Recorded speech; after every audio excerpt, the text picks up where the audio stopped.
Ruro Madrid nagbigay ng pahayag sa naging reaksyon ni Sue Ramirez at Christine Reyes sa MMFF Awards na natanggap.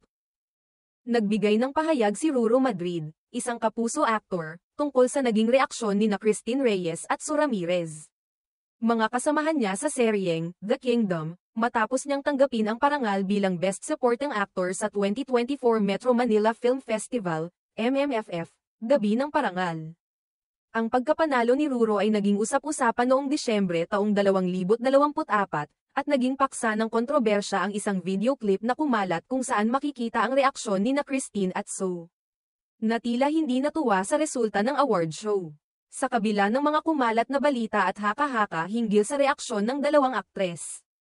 Sinabi ni Ruro sa isang episode ng OG Diaz Inspires, noong 14 ng Pebrero na hindi siya nakaramdam ng anumang sama ng loob mula sa mga nasabing reaksyon.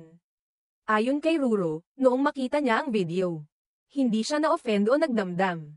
Sa halip, sinabi niyang natural lamang na magkaroon ng ganitong reaksyon, lalo pat may dalawang entry sa MMFF at parehong kasamahan sa pelikula sina Christine at Sue. Nung nakita ko yun, video, parang hindi ako nakaramdam ng kahit na anong sama ng loob doon sa mga nagbasa, ani Ruro. Na tila ipinaliwanag na hindi siya nagtaglay ng anumang negatibong nararamdaman patungkol sa nangyari. Inisip din ni Ruro na hindi naman sinasadya ng dalawang aktres ang kanilang ipinakitang reaksyon.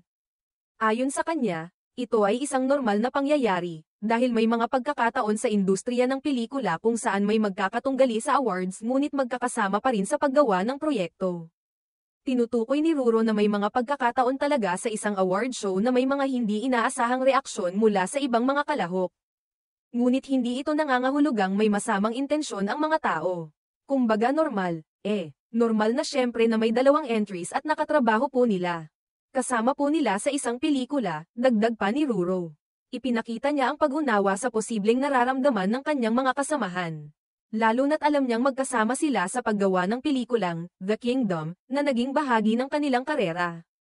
Matatandaan na si Ruro ay nanalo ng Best Supporting Actor para sa kanyang pambihirang pagganap sa pelikulang Green Bones, isang pelikula na nagwagi rin ng Best Picture at Best Screenplay sa nasabing award night. Ang mga parangal na nakuha ng pelikula ay patunay ng galing ng buong production at ng mga artistang lumahok, kabilang na si Ruro, na nagbigay buhay sa isang karakter na minahal ng mga manunood. Bagamat naging usap-usapan ang mga reaksyon ni Christine at Sue, ipinakita ni Ruro ang pagiging matured at profesional sa pagtanggap ng kanilang reaksyon. At hindi siya nagbigay pansin sa mga hindi inaasahang komentaryo. Ang kanyang pahayag ay nagpakita ng respeto sa kanilang opinyon at nagsilbing pagpapakita ng mataas na pananaw sa industriya ng pelikula.